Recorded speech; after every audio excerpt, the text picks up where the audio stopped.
House Minority Whip Steve Scalise sits on the Committee for Energy and Commerce, and the congressman from Louisiana joins me now. Steve, it is great to see you. I want to ask you about our energy issues, but I first want to give you a chance to respond to Secretary Buttigieg.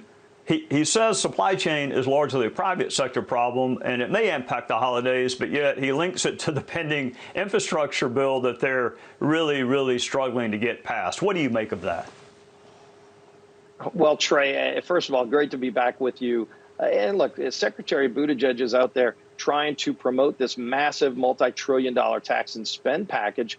But ultimately, it's the Biden administration that's created so many of these supply chain problems, starting with the lack of affordable American energy. It's one of the reasons people are paying 40% more for gasoline at the pump. It's one of the reasons that prices at the grocery store are dramatically higher.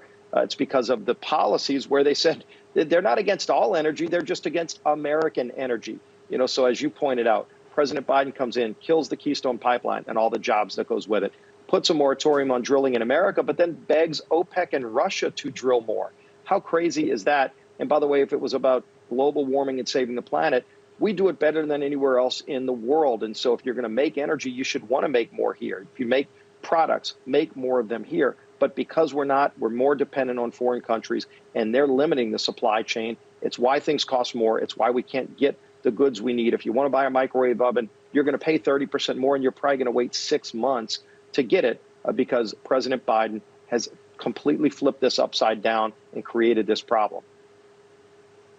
Steve, it has been such a tough 18 months for our country with the pandemic and the economy. I don't know that we can handle an energy shortage right now in light of all else we have been through. So how do we avoid that happening? Well, let's get back to what was working. You know, when President Biden walked in the door, we were energy independent. We were not only making enough for America's needs, we were exporting to our friends around the world. And so countries that are allies of America could get their energy from us. That's changing now. They've got to get it from enemies like Russia. Russia exerts political influence, by the way, when they send you energy, whether it's heating oil during a cold winter.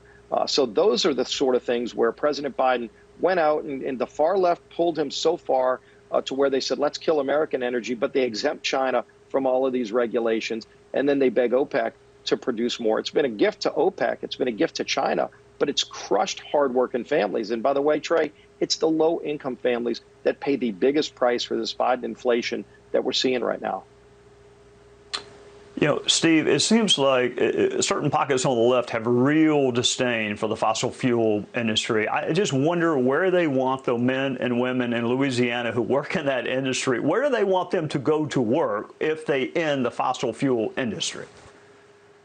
Right. And, you know, it's this kind of elitist Washington attitude that, don't worry, you got a great career making over $100,000 a year producing American energy in South Louisiana, but you can go and install solar panels, which, by the way, you're probably going to be making 40% less.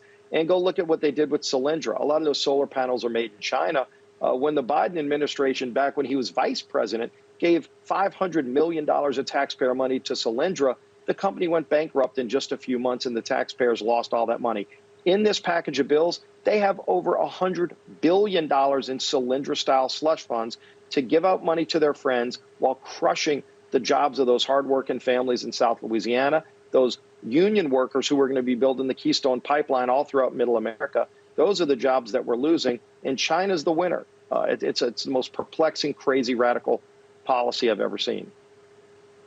Steve, thank you. I know that you're going to stick up for the folks in Louisiana and others who are in the energy industry in this country. Thank you for coming on Sunday night. Look forward to seeing you soon. Great being back with you, Trey. Thanks.